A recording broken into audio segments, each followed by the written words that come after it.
just come out for the first time in Sarajevo. That thing's an attraction. Wow. Oh my god, look at that. I'm excited. Yeah.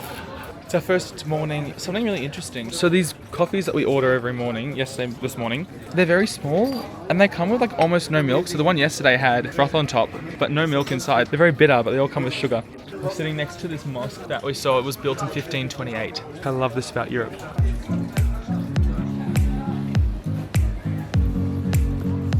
This is essentially the old town of Sarajevo. Got lots of Ottoman influence in the architecture, lots of mosques. It's very pretty. It's very similar to Middle Eastern vibes. This here is Sebilj Fountain, if I'm saying that right. How is it called? Sebilj Fountain. It was built in the 1700s and it's become it's the most photographed attraction in Sarajevo, so it's become kind of the symbol of the city.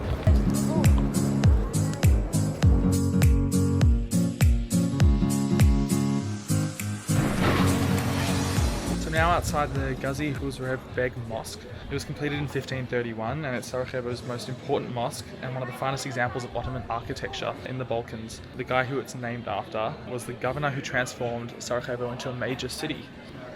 Very cool, huh?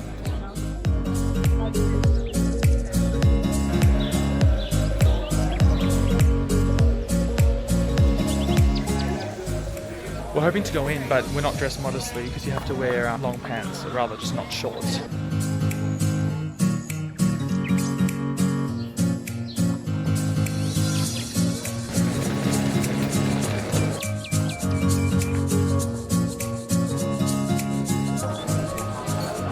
So we're at now the Sarajevo Meeting of Cultures. So it's literally a line in the pavement where the architecture and the design changes between Ottoman influenced Sarajevo and then Austro-Hungary influenced Sarajevo. So it's literally where the East and the West meet. On one side is like Middle Eastern Ottoman influence and the other side is Central European influence. There, no one buys candy, never, ever. And like, it's everywhere in the world. Well, maybe not in Australia because nothing gets through Australia, but okay. Super European, and this is the vibe like completely changed. Like you got the fronts of the buildings, like it's super European and like very Austro-Hungarian. While the other part, it looks a lot like Turkey, like Istanbul. The cemeteries are beautiful.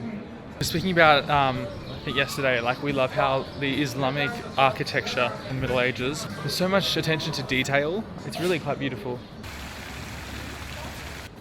It's called a han, which used to provide shelter and water for merchants and their horses. It was like for caravans, for merchant caravans. Yeah.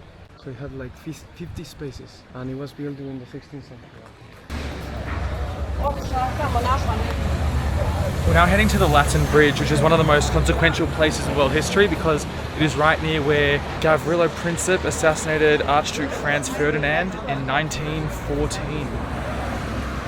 Apparently it's popular urban myth that he was eating a sandwich. I don't know where that came from. I always thought that was true, but looking it up, it's not. Basically.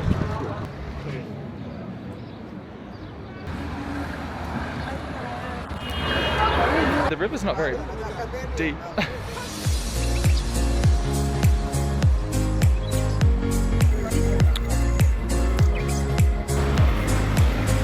So now at the Sarajevo Museum, we're gonna try go inside. It's situated right next to where the assassination happened that started World War I.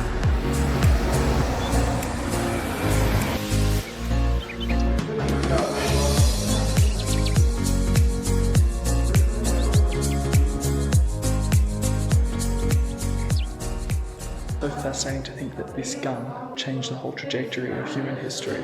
Everything that resulted from World War I, or that not just the deaths in the war itself, but the countries that were established, the empires that fell, all because of that. Now I'm standing exactly where he was assassinated. Someone just told me that these marks on the ground are where the 4 tires of the car were, where he was shot by Gavrilo Princip. So now I'm exactly where he was assassinated. So this cathedral, Sacred Heart Cathedral, was built in the late 1800s. It's a Catholic cathedral. It's quite symbolic because it's symbolic of the dramatic shift in architecture with like a Central European influence in direct contrast to the Ottoman influence on the city. Just like the views is just amazing, right? Crazy. Like you have the like cities and streets that take you into the mountains. They're so green. and so amazing, like with the sky, like look at all of the colors. It's just crazy. I didn't expect the city to be so amazing. Like I expected it to be interesting.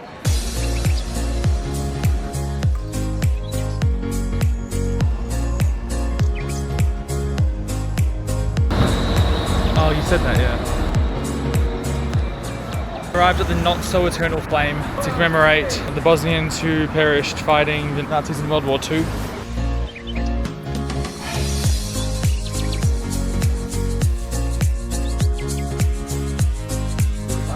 Wow! After how much was it? Like 30-minute cut, at least. Probably 45 almost. He did care, and he spoke a lot and told us a lot of things. I don't know, if, like how maybe he thought about like maybe the European Union, for example. But I did like his speech about like hatred and like how like the cultural difference are not like an opportunity to hate other people. I don't know, I liked it. Cool. Well, new haircut, new man. Thoughts on the comment, please. I'm gonna read them. We just had a smash burger because we are so international. No, actually we've had already. We've had some good Bosnian food already. The Balkans is a very divided place and had a lot of influence from the Austro-Hungarian, from the Ottoman Empire, and also from the Russians. Gavrilo Princip was Serbian, so like from the beginning of the 20th century till the beginning of the First World War, Germany had developed an incredible infrastructure and had become the world's first economy, better than England. And England was like, what? This is not gonna happen. So that was their major reason to enter the First World War, of course, with others. War here was very brute and cruel, like it was everywhere, but it was mostly fought on the north of Italy, as you know, Belgium, and the north of France. Then became the War of Trenches, Verdun, El Somme, you know, all those famous battles, a lot of death, 8 million, 10 million, Mostar gas, torture. But it was still the last maybe diplomatic war. It wasn't as dirty and as horrendous, well, it was horrendous, as it was the Second World War, in which they bombed civilian towns and millions of innocent lives were lost. I think you should be a history teacher because you just went on for 8 minutes. I didn't get into details because maybe there are some details that I don't know as well. But we are matching and our hairs look very similar now. Fuck, I'm kind of disappointed. Beep.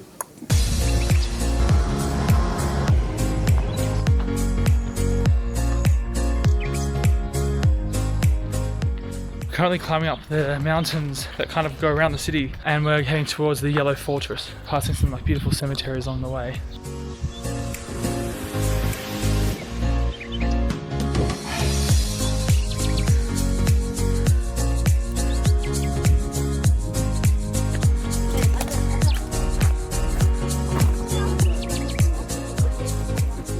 We're on the Yellow Fortress, which overlooks the city, which is part of what it's famous for today. It's part of the old defense systems during the siege of the city. In the war, many of the surrounding mountains were used for forts for military purposes. So this is one of the most iconic ones that stand today because of the panoramic views of the whole city.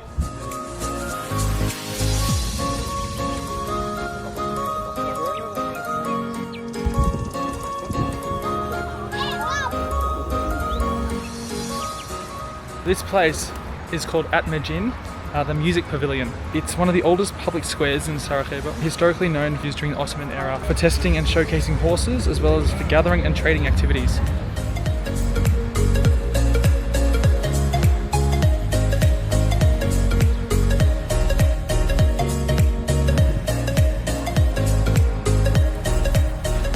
We are arriving at the Ashkenazi synagogue of Sarajevo.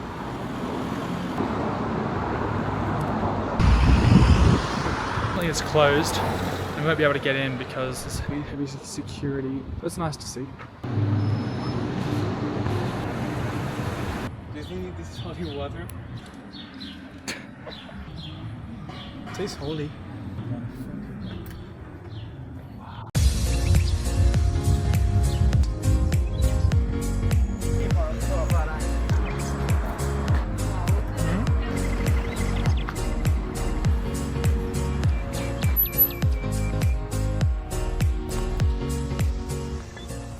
Stuck in the rain.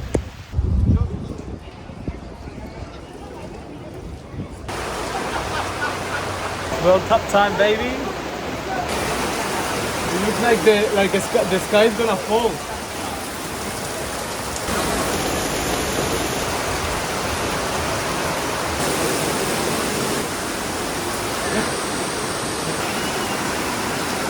Prepare to watch the World Cup with us. I got my beer. Finn's got his white wine, which is a very soccery kind of Classy soccer. Classy soccer, exactly.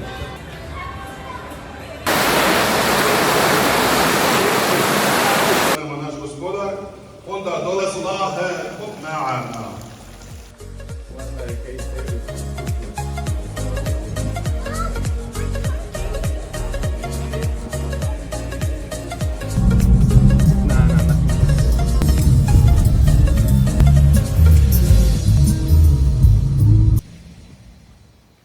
We're leaving Bosnia, and I think we've just arrived at the Hunger Games cornucopia.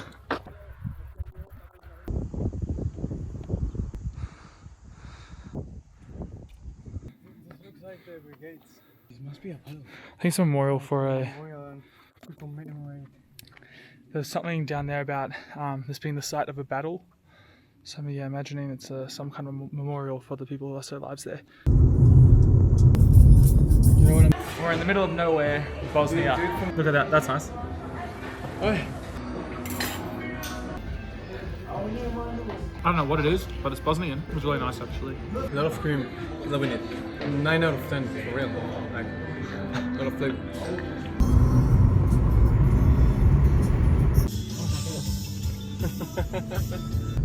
Arriving in Montenegro. That comes to the end of our video. Hope you like it and subscribe. Thank you so much for listening.